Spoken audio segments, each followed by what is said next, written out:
좀 알아도 보고 또 곰곰 생각해 보니까 이 어떤 개인이든 집단이든 강경으로 치달을 때는 제가 보기엔 둘 중에 하나인 것 같아요. 하나는 뭐냐면 전략이 없는 거예요. 큰 그림에.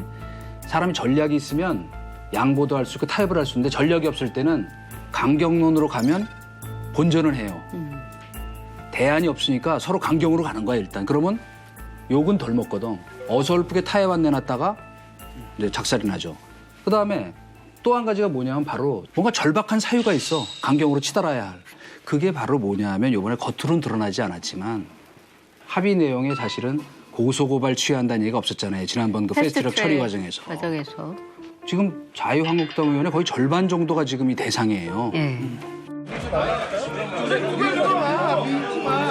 사실은 이거를 우리가 쉽게 생각하기 어려운 건 뭐냐면 국회의원들한테는 빠찌와 정책명도 왔다 갔다 할 수 있는 일이에요. 더더구나 합의 내용에 올리진 못하더라도 적어도 본인들이 고소고발한 거 있잖아요. 그런 정도라도 취하가 되면 말하자면 그런 분위기가 중요한 거란 말이고 어쨌건 윤석열 검찰총장이 지휘하는 검찰에 자기의 이제 앞으로 잘못하면 정책 운명이 맡겨지게 됐다 하는 것 때문에 굉장한 위협을 느끼는데 합의 내용은 없고 이거 받아들이면 안 된다. 그러니까 사실 겉으로는 그렇죠. 그래서 그런 말 나왔대잖아요. 이러려고 자매투쟁한 거 아니다. 그렇지 이러려고 우리가 이랬느냐. 바로 사실은 그게 속 기류였다. 저는 뭐 그런 측면도 없지는 않겠지만은 이거에 저는 처음에 말씀하신 게 맞다고 보거든요. 전략이 없는 거예요. 한마디로 지금 제가 볼 때는 자유한국당이 전두엽이 없는 상태입니다. 그냥 당의 중추 역할을 할 중진들이 없어요. 다 감옥에 가거나 이랬단 말이죠. 후두엽만 있는 거예요. 그다음에 그 참신함을 담당해줄, 불어넣어줄 신진, 이른바 옛날에 그런 게 있었잖아요. 소장파라는 사람들도 있었는데 그 사람들도 이제 이미 없어요. 그러니까 자동차로 말하면 일단 브레이크가 없는 거예요. 그러니까 브레이크가 없으니까 어디서 멈춰야 될지 모르는 거죠. 그러다 보니까 황교안하고 그다음에 나경원 이 투탑도 자기들이 뭘 해야 될지 모르는 거예요. 나경원 대표 사인했잖아요. 근데 엎어졌죠. 황교안 대표 그다음에 뭐라고 얘기합니까? 뭐라 했더니 의견을 물었더니 침묵하잖아요. 반응이 없죠. 자기들도 그걸 통제를 못하는 이런 상태라는 거죠. 그래서 지난번에 우리 정치 구단께서 그 말씀하셨잖아요. 다음 주에 꼭 열릴 거라고. 네. 저만 안 된다 그랬죠. 근데 제가 분명히 얘기했죠. 강경파 때문에 안 된다. 그래서 우리 정치구단 박 의원님께서는 어떻게 보고 계십니까? 내주부터는 열립니다. 내주부터는 열립니다. 이번에 갖고 갔더니 의총에서 계속 15명인가 발언했는데 다 강경파들만 발언하고 사실은 등원을 원했던 사람들이 목소리도 못 냈다는 거 아닙니까? 정치 구단도 못 맞춘 걸 지금 우리 진 교수님 맞히신 건가요? 잘 된 건지 뭐 아닌 건지 모르겠습니다만. 그러니까 뭐 이거는 그때는 이렇게 원내대표 사인을 하고 다 국회를 정상화시켰어야 되는 거죠. 그런데 누구도 예상 못하게 자유한국당 의원총회에서 이게 부결돼 버린 거예요. 네. 그러니까 더 충격이 큰 거죠. 얘기 후일담을 들어보면 협상 과정에서도 나경원 원내대표는 이 합의안이 정말 추인받을 수 있을지 모르겠다라고 하는 우려를 협상 내내 했다는 거거든요. 이제 그렇다면 기술적으로 최종적으로 서명하기 전에 이렇게 합의하려고 하는데 어떻습니까? 의총에 먼저 갖고 와서. 의총에 먼저 가져와서 의견을 좀 들어보고 그런 다음에 부족하다고 하면 조금 더 협상을 진행을 하든지 뭐 이럴 수가 있었을 텐데 저는 나경원 원내대표가 자유한국당 의원들을 설득하기 위해서 최선을 다했는지 그거 잘 모르겠어요. 실제로 의원총회에서는 어떤 의견이 나올지 모르기 때문에 이렇게 중대한 의사결정을 할 때에는 원내 지도부, 원내 대표를 중심으로 한 원내 부대표들이 사전에 의원들에게 다 또 사전 정지 작업을 합니다. 어째서 이런 합의를 할 수밖에 없었다. 그러니 양해해달라라든지.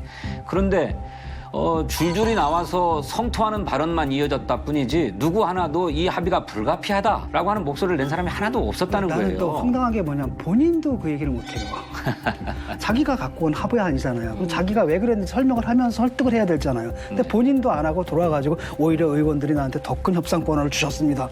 라고 이상한 얘기를 한단 말이죠. 의총에서 그게 뭐 한 18명 정도가 발언을 했다는데 그 모두가 다 그렇게 강경 발언을 했다는 거잖아요. 제가 그 내부에서 어떤 일이 있었는지 취재를 좀 해봤어요. 네. 강경파들이 몰아붙여서 반대한 건 아니에요. 그 그런가요? 내부에 모두 강경파가 있었던 건 아니고요. 사실은 자유한국당이 그 내부에서도 이제 국회를 정상화해야 한다는 목소리들이 있었잖아요. 그래서 매일매일 의총을 하다시피 했답니다. 그런데 아마 그날 아침에 나경원 원내대표가 삼척인가 갔다 왔을 거예요. 그러니까 그날 다른 그 원내 교섭단체하고 협상이 있다는 거를 의원들은 모르고 있었다는 거죠. 그런데 오후에 갑자기 의총이 있다 그래서 와서 앉아 있으니까 합의문 더하기 이인영 대표의 유감 표명 문서까지 전부 돌려서 다들 읽어보고 있었다는 거예요. 그 내용을 보면 우선 그 패스트 트랙 법안은 합의 정신에 따라 처리하는 거잖아요. 합의 처리가 아니라 합의 정신이라는 걸 어떻게 해석하느냐가 굉장히 자의적일 수 있고 거기다가 패스트 트랙을 그 절차적 정당성이라든지 또는 선거법을 패스트 트랙에 태우는 것의 부당성 때문에 우리가 고소 고발을 감수하면서까지 그렇게 했는데 이러려고 했단 말이냐. 그때 나온 것이지 우리는 고소 고발 이거 취하해 줄 때까지 이거 안 된다는 말은 안 나왔다는 거예요. 지금 민주당에서 이거 취하해도 이게 무슨 지금 반의사 불벌도 아니고 친고도 아니기 때문에 그 법적 절차를 모르는 게 아니에요. 그리고 더 이제 이 의원들이 분노했던 거는 오히려 5.18 민주화 운동 진상규명을 위한 특별법하고 원자력 안전위원회 특별법을 며칠 후에 본회의에 올리겠다 그랬잖아요. 처리하는 걸로. 그런데 이거 자체는 구체적으로 위원을 어떻게 뽑을 것인가에 대해서 자유한국당과 민주당 간에 합의가 없었음에도 불구하고 이게 뜬금없이 들어간 것에 대해서 굉장히 많은 논의가 있었다는 거예요. 그래서 그 발표한, 그러니까 나와서 그 토론을 할 의원들이 전부 강경파는 아니었던 거죠. 그러니까는 왜 나경원 원내대표가 이런 일이 있으면 사전 조율을 하고 아까 이제 말씀하셨듯이 그리고 본인이 어쨌든 사인까지 했으면 끝까지 설득을 해야 되잖아요. 지금 며칠 전에 모 일간지에 보면은 특히 5.18 민주화 운동 진상규명 특별법과 관련해서 나경원 원내대표는 자기는 일부 개정안에 대해서 처리하겠다고 한 것이다라고 설명을 하는데 그걸 왜 진작에 원내 의총에서 안 했냐는 거예요. 그리고 자기가 의총에서 추인을 받을 거면 사인을 왜 하느냐는 거죠.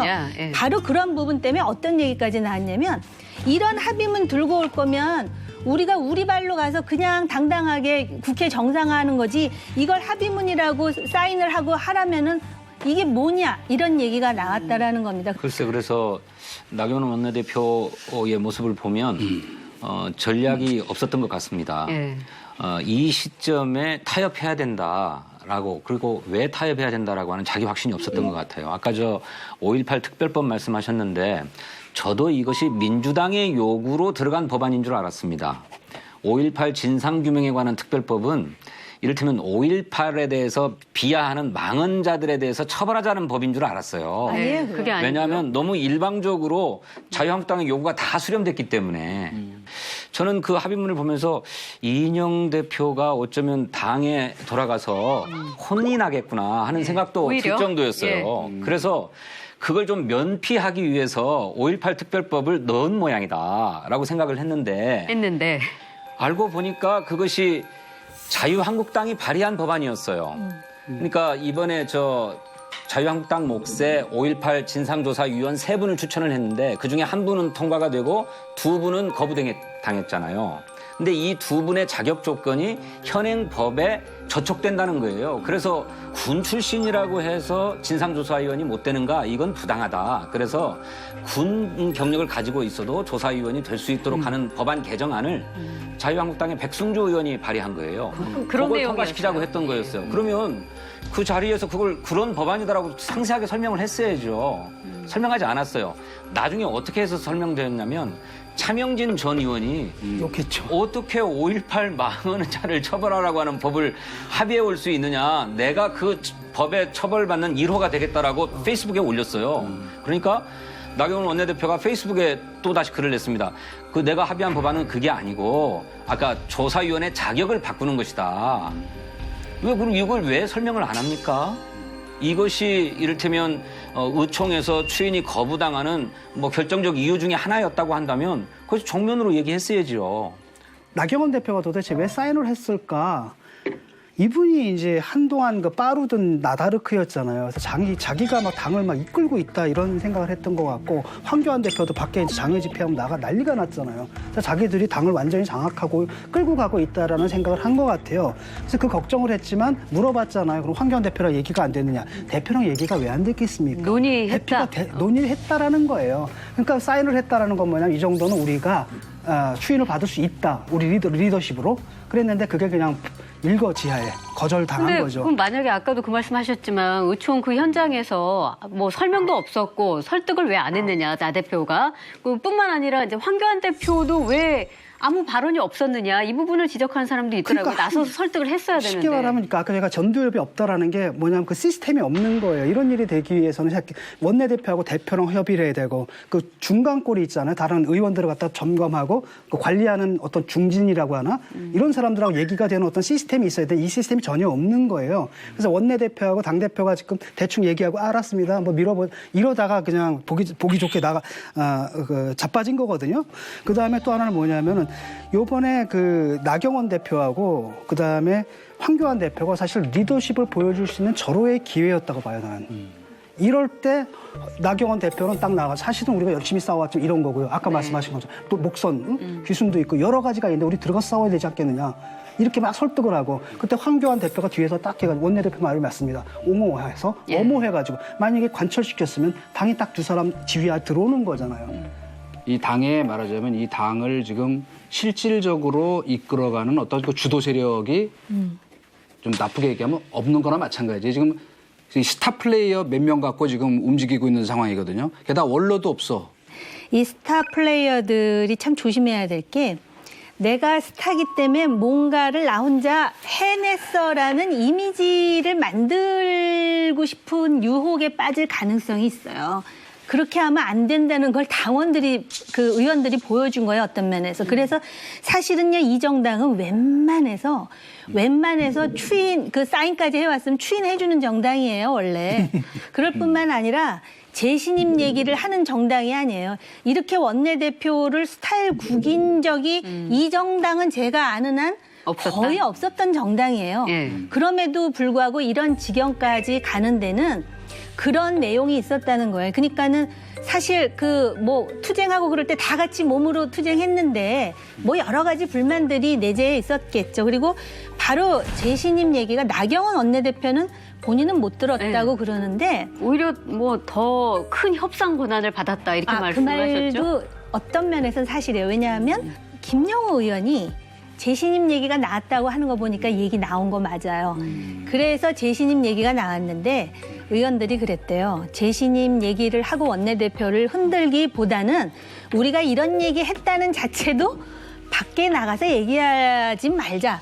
근데 제가 알고 있잖아요. 외부자인 제가. 그러니까 이미 다 알려진 건데 그러면서 나경원 대표에게 적어도 이런 상황에서 당신에게 더 이상 재신임에 대해서 운운하지 않고 권한을 주는 거는 오히려 더 큰 협상력을 가지고 제대로 해보라는 뜻이다. 제가 그 최대한 정리해서 들은 바는 그렇습니다.